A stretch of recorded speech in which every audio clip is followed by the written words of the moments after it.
Bonjour à toutes et à tous, bienvenue à la première vidéo d'introduction qui consiste à vous montrer l'interface graphique de Cisco Packet Tracer. Ici j'utilise la version 7.3. Puisque Packet Tracer sert à émuler un réseau, on va prendre différentes machines routeurs, switch, PC, serveur, qu'on va relier les uns aux autres via des câbles ou via du matériel Wi-Fi. On va regarder un peu comment ça peut se faire. On va essayer de se familiariser avec l'interface. Alors, d'abord, où puis-je trouver mes différentes machines? En fait, pour sélectionner les différentes machines que je peux mettre, je dois me rendre en bas à gauche au niveau de mon écran. Donc, si Si je zoome un peu ici, qu'est-ce que je vois? Bah, effectivement, lorsque je sélectionne euh, le- les différentes icônes, lorsque je passe sur les différentes icônes, je vois leur titre. Ici, j'ai les end device. C'est quoi? Bah, c'est ce qui se trouve tout au bout de bout en bout, on va dire, de ma communication. Donc, c'est mes PC, mes laptops, mes serveurs, mes imprimantes. Ici ma TV, mon téléphone, on peut faire de la voice over IP, bref, tout ce qu'on va connecter au réseau en tant que tel, les machines que je veux utiliser, les machines que les utilisateurs vont toucher. Alors ici, les network devices, bah, c'est clairement dit. Qu'est-ce que c'est un network device? Bah, c'est les machines à réseau, c'est-à-dire le matériel réseau pur et dur, comme par exemple les routeurs. On voit que quand je passe sur une icône, on affiche ici le nom attenant à l'icône. Donc si j'ai le routeur, là j'ai le switch. Lorsque je clique et que je sélectionne le switch par exemple, que je clique et je sélectionne l'icône sur laquelle je suis en train d'être, on voit tous les modèles qui sont ici qui sont en train d'apparaître. Par exemple ici mon routeur, je veux sélectionner un certain modèle. Moi en général je prends le 2911. Pourquoi? Parce qu'il y a trois interfaces gigabit, on y reviendra plus tard. Mais c'est un de mes routeurs préférés, mais on peut prendre n'importe quel autre routeur. Pareil pour les switches ici, je peux prendre un switch, je fais un drag and drop. Je peux faire également la même chose avec les devices, je peux prendre des PC ou je peux prendre un laptop et par défaut, que voit-on? Ben, on voit un nom attribué par défaut euh, à l'item que j'ai pris, ici au PC, on voit le nom attribué par paquet de traceurs et le, le modèle. Voilà. Donc ici. Même chose ici avec les câbles. Ici, en fait, quand je fais ici la connexion, bah, c'est quoi ici? Je peux avoir des patch panels, par exemple, ou je peux avoir, donc dans connexion, on peut avoir les câbles, ou alors des structures de câbles comme les patch panels, etc. Donc ici, je prends mon câble, et j'ai toutes sortes de câbles. Ici, je reconnais mes câbles droits croisés, les câbles sériels utilisés dans les réseaux, les câbles série, et ici, les câbles console permettant de connecter nos PC au routeur lorsque je veux les paramétrer physiquement. On reviendra à ça plus tard. Donc ici, en cliquant dessus, je peux aisément cliquer sur les PC et relier comme ça mes PC aux interfaces. Donc tout se fait un peu par drag and drop, click and click. Donc c'est assez facile, c'est très très intuitif et tout est sélectionné ici dans les zones, dans cette zone en bas à gauche.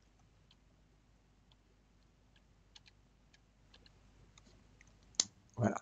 Alors, revenons un peu à notre écran normal. Ici, quels sont les différents menus que j'ai? Je vais également agrandir. Ici, évidemment, j'ai File, Edit, Options, etc. Alors, on va voir que Options, c'est une un, un des menus que j'ai le plus utilisé, particulièrement préférence et View Command Lock. Préférence, ça sert à paramétrer. D'accord? Paramétrer quoi? Paramétrer ce que j'ai envie de voir à l'écran. C'est-à-dire, est-ce que je veux voir les animations? Est-ce que je veux voir les device mode, les show device model label? Est-ce que je veux voir mes modèles? Moi, j'aime pas trop voir les modèles que je prends parce que je sais lesquels je prends. Donc, si j'enlève ceci, les modèles vont disparaître. Ici, j'ai plus que les noms. Donc ça, les modèles ont disparu et je me retrouve juste avec les noms. Si je reclique dessus, ils réapparaissent. Donc c'est quelque chose qui se fait automatiquement. J'ai pas besoin de faire appliquer ou pas. Ça se fait automatiquement. Ici je le vois. Donc alors une autre chose, si je vais sur les câbles, normalement je suis censé voir les ports des câbles. Je peux demander de voir toujours les ports ou je peux demander et à ce moment-là, show port label disparaît. Ça veut dire qu'il devient grisé. Donc, si je regarde, si je choisis l'un, voilà, l'autre se dégrise. On voit qu'ici, ça s'est dégrisé. Donc là, c'est quand je passe sur le lien. Show port label ici, c'est quand je passe sur le lien. Mais si je dis le montrer tout le temps, voilà ce qui peut être utile pour certains. Eh bien, à ce moment-là, évidemment, la case à cocher, les montrer quand je passe sur le lien n'a plus de sens et donc il la grise. Donc, ça peut être intéressant à certains moments quand j'ai besoin de connaître toutes les interfaces utilisées et je veux qu'elles apparaissent d'office. Donc ça, c'est un peu à chacun de voir. Même chose ici, je vois les lumières qui apparaissent. Donc, qu'est-ce que c'est ces lumières qui apparaissent? C'est, donc, moi je vais enlever ça. Donc ici, donc c'est l'état des câbles. Donc l'état des câbles, c'est est-ce que je veux voir le, l'état, est-ce que donc le rond rouge, ça veut dire que le port est fermé, le rond orange, je suis en discuter. Attends, le triangle rouge, c'est quand le, le, le courant ne passe pas, donc l'interface est fermée. Le rond orange, c'est quand une négociation, et le rond vert, c'est quand ça marche. En général, ça me permet de vérifier la couche 1 du modèle aussi, qui est la modèle physique. Mais bref, ça me permet de vérifier l'état du câble. Je suis pas obligé. Par exemple, je veux pas voir les liens ici, voilà, je ne veux pas voir l'état des câbles, donc je ne veux pas voir cette couleur-là, et donc à ce moment-là, j'enlève le showlink. Si je le, si je le coche, qu'est-ce que je vois? Eh bien, je vois à nouveau l'état du lien. Moi, j'aime bien laisser ça comme ça. Je vois toujours ce qui se passe en couche 1. Donc ça, à nouveau, c'est à chacun de voir. Je trouve que surcharger ça en plus avec le porte-label ici, c'est pas terrible. Je préfère passer dessus. Voilà. Donc ça, c'est ce que je vois et ce que je vois pas sur mon interface. Ensuite, il y a les fonts. On va voir que les fonts, c'est simplement euh, les différentes fonts. Par exemple, mon CLI, mon tooltips et l'application size. Ici, on voit que l'application size, surtout quand je fais une vidéo, il est petit. Donc, quand vous avez à l'écran, ici, ce que vous voyez, d'accord, c'est finalement la taille euh, de, de, de ce qui est affiché dans l'application même, donc les logicales, physicales, votre menu, etc. Donc on peut, et on voudrait bien ici l'augmenter. Et si on augmente cette taille, ça sera plus facile par la suite. Donc ici, je peux vouloir augmenter la taille. Et là, je dois faire un apply. Si je fais un apply, on voit que c'est beaucoup plus grand. On voit qu'ici, le file, view, etc. Logical, c'est plus grand, c'est quelque chose qu'on voit mieux. Forcément, plus j'augmente la size, mieux je vois. Et donc moi, je vais laisser en 12 ici, surtout pour, euh, pour le film. Le dialogue, le command line interface, c'est le command line interface de quoi? Eh bien, en fait, puisqu'on est en train de paramétrer des routeurs, des switches, des PC, lorsque je vais double-cliquer, oui, pardon, je dois enlever ça, lorsque je double-clique, et désolé pour le bruit intempestif, j'ai des command line interface. Donc, quand je regarde ici, c'est la taille de ce qui est marqué à l'écran. Donc c'est la taille des différentes commandes qui sont passées dans mon routeur, etc. Donc ici, on voit que c'est un peu petit. Moi, souvent, particulièrement pour la vidéo, je désire l'augmenter. Donc je vais dans Préférences, je vais dans Font, et je vais augmenter ça. Je vais augmenter et je vais le mettre par exemple à 14. Là, je vais devoir faire un apply. Je vais regarder, donc désolé à nouveau. Et on voit que c'est beaucoup plus grand, que c'est beaucoup plus agréable. Je peux même faire 16, mais normalement, je pense que ici, c'est suffisamment grand que pour avoir une lecture aisée. Même chose pour un PC. Qu'est-ce que je vois? Donc, pour un PC, stop, j'ai ici des commandes prompt, hein. Donc, tout ça, je peux augmenter les tailles Et je vois aussi que j'ai une couleur. Je vois que c'est blanc, le texte blanc sur fond noir, tandis que le routeur, c'est un texte noir sur fond blanc. Comment je fais pour paramétrer ces différentes interfaces de commande? Ben, de nouveau, je vais dans Options, je vais dans Préférences, je vais dans Font et ici. Donc mes tooltips pour mes interfaces, je vais aussi les augmenter. Je vais dans les iOS de mes routeurs, ben, des switches, etc. Je vois que c'est un texte noir et un background qui est blanc, un fond blanc. Moi, j'aime bien avoir un texte noir et un fond blanc pour toutes mes applications. Donc, pour tous mes invites de commande, je fais Apply et on va voir à ce moment-là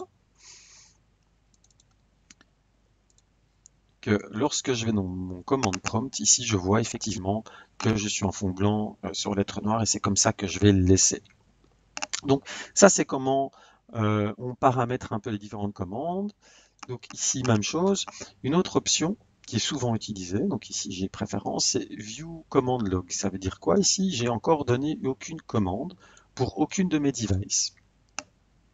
Donc je vois ça, j'augmente un peu les différentes colonnes. Et ça peut être extrêmement utile, c'est-à-dire que lorsque je viens entrer des commandes,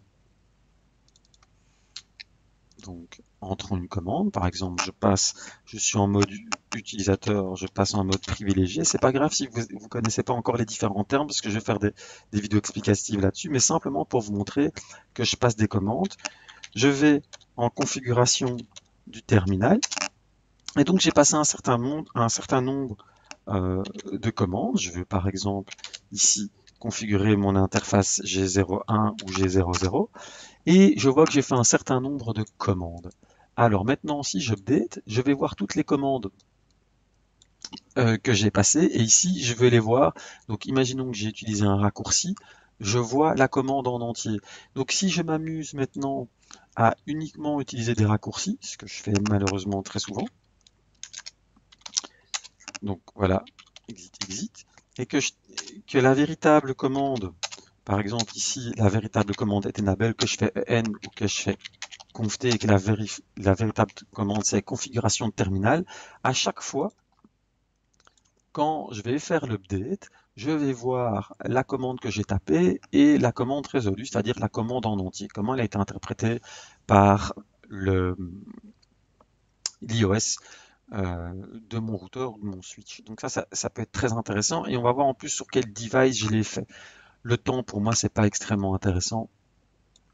Moi je l'ai fait, c'est pas forcément intéressant. Mais bref, ça vous permet d'avoir un résumé de tout ce que vous avez fait. Voilà, et sur n'importe quelle machine. Mais je peux l'avoir fait aussi pour mon switch. Donc sur mon switch aussi, je fais taper des commandes.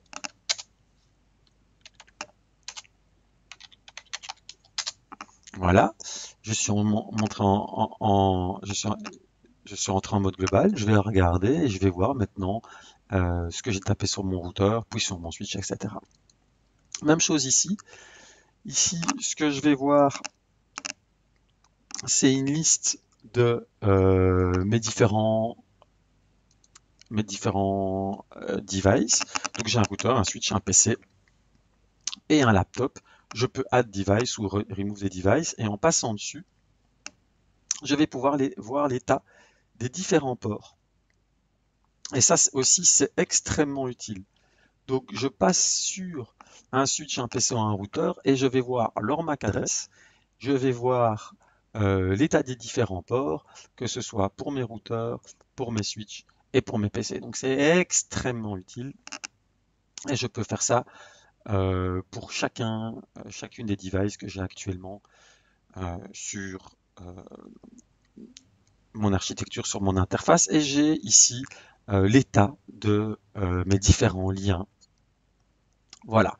Et donc ici, c'est quoi? Ben, c'est euh, le port d'origine, on va dire, et le port sur lequel il a été branché. Ça veut dire que je suis passé du PC vers le switch. Si j'avais fait du switch vers le PC, ben, mon original port, ça aurait été le switch et mon destination, ça aurait été le PC. Je peux ajouter des links, remove des links, etc., etc. Imagine que mon laptop ne me convienne pas.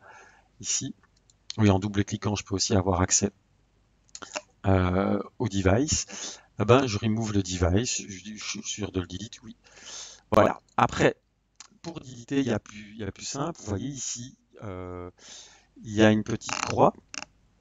Alors, cette petite croix, une fois que j'ai cliqué dessus, ça me sert à tout simplement à me mettre en mode delete. Ça veut dire qu'une fois que je suis comme ça, à chaque fois j'ai une croix qui apparaît et je peux de cette façon, en cliquant, simplement en cliquant, je peux deleter les différents appareils. Pour enlever ce mode, delete, je dois resélectionner ici, sélection. À ce moment-là, je sélectionne tout simplement. Ici, ça me permet de resize. Ça me permet de resize quoi? Ça me permet de resize des formes, puisque je peux faire des formes dans lesquelles je remplis des couleurs, etc., etc. Ça peut être très utile de resize. Si je fais ça, on voit qu'il y a un petit carré rouge qui est apparu. Alors, ce petit carré rouge, il peut être très utile. Mais en fait, moi, je m'en sers parce que je les colorie aussi pour euh, mettre tous les appareils qui appartiennent par exemple à un même réseau. Et si je veux enlever ça, bah voilà, je peux comme ça faire un resize de la taille. Alors moi je trouve ça extrêmement utile parce que ça me permet d'encadrer des réseaux et de les mettre dans certaines couleurs, tous les appareils appartenant dans un réseau. Donc voilà, ici ça me permet de dessiner, d'avoir accès à la palette de dialogue. Ok. Donc ici, ça m'ennuie, je l'enlève et je repasse en mode sélection. Une loupe, pardon. Ici, je peux agrandir. Donc à ce moment-là, je vais passer par l'ascenseur vertical pour me recentrer. Voilà, je peux agrandir pour mieux voir mes routeurs. Je peux les diminuer. Il y a aussi différents modes, le logique et le physique. Le logique, en fait, ça va être si vous voulez, ça va être ma topographie, donc ma topologie physique. Mais sans tenir compte de quels étages il serait dans un bâtiment, etc. Et physical, ça permet de simuler une ville, un bâtiment, etc., etc. Moi, ce que je veux, c'est logical. Donc voilà. Ici en bas, vous avez d'autres choses. Il y a real-time et simulation temps réel. Ça veut dire que je vais introduire des, des commandes et mon, mon paquet traceur va simuler ce qui se passe sur un réseau en temps réel. Bah, évidemment, soi-disant en temps réel. C'est-à-dire que le temps réel qui est là, c'est un temps qui est simulé par paquet de traceurs.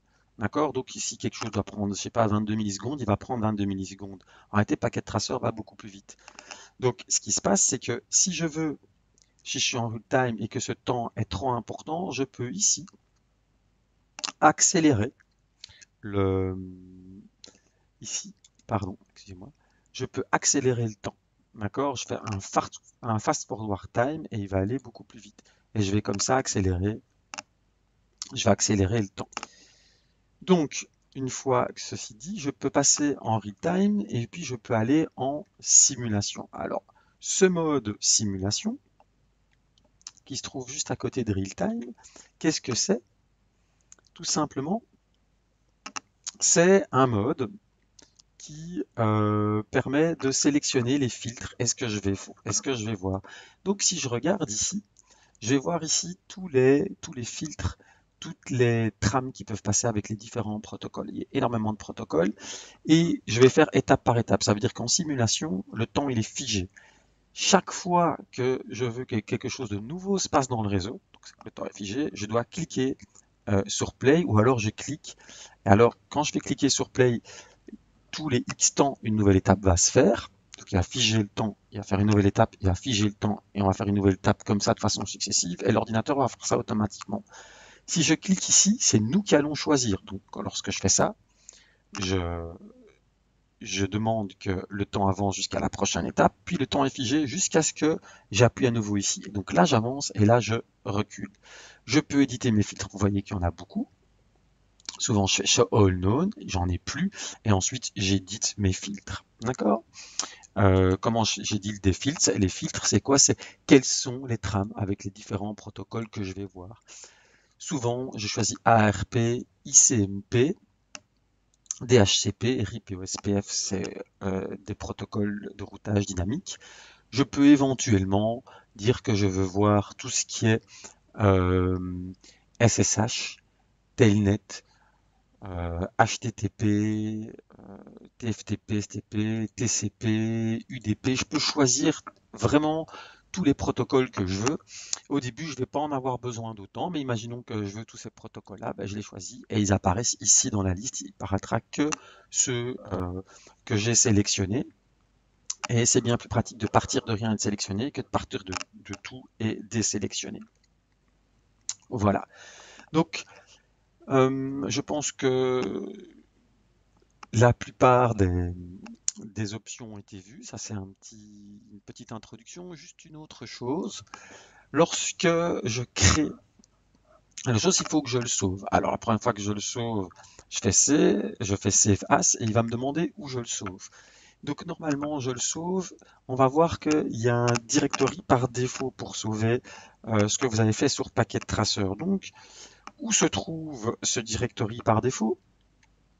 Il se trouve tout simplement dans votre profil utilisateur sous Cisco Packet Tracer 7.30 et il y a quelque chose qui s'appelle Save. Moi, j'ai pas forcément envie de le sauver là. Je vais faire quelque chose de mal, c'est-à-dire que je vais sauver sur mon bureau. Hein, donc normalement, on fait pas ça, mais moi, c'est plus facile. Comme ça, quand je vais ouvrir pour faire mes capsules, eh bien, je vais directement avoir l'entièreté de mes fichiers Packet Tracer. Donc ici, je vais sauver sur pkt file. Voilà, pkt file, c'est-à-dire que je vais faire un nouveau dossier, pardon, que je vais appeler pkt file. Et si je veux le sauver, par exemple, je vais appeler celui-ci intro 1 et il va enregistrer sous le fichier pkt. Si je veux sauver à nouveau, je fais save. Si je fais save as, ça va permettre de donner un nouveau nom, de faire du versionning. Quand je veux partir de Packet Tracer, la première fois sur Packet Tracer, il faut se loguer. J'ai pas envie de me loguer à chaque fois que j'ouvre Packet Tracer, donc je vais pas faire exit et logout. Je vais juste faire exit comme ça. Si je veux dans ma session ouvrir un nouveau Packet Tracer alors que j'ai fermé précédemment Packet Tracer, je fais exit, ça m'évitera de devoir me loguer à nouveau. New, ben, c'est pour commencer un nouveau projet. Open, évidemment, c'est pour ouvrir un nouveau projet. Alors, donc, qu'est-ce qui est intéressant? Oui, les views, les toolbars. Alors, Logical View, c'est pour en fait changer ici les différentes vues. Donc ici, j'ai une vue logique physique. On a vu que j'avais une vue en temps réel et en simulation. Où moi, je fais avancer le temps. Je peux décider ici, en passant par View, si je veux voir les ports, pas voir les ports, voir la liste de tout ce que j'ai sur sur l'interface. En fait, ça correspond aux différentes icônes que j'ai ici. Voilà. Donc ça, je pense que c'est une première bonne introduction. On ira dans ce qui est plus complexe lorsque ce sera nécessaire. Voilà, j'espère que vous avez appris suffisamment de choses pour aujourd'hui et je vous souhaite une bonne fin de journée, fin de soirée. Au revoir.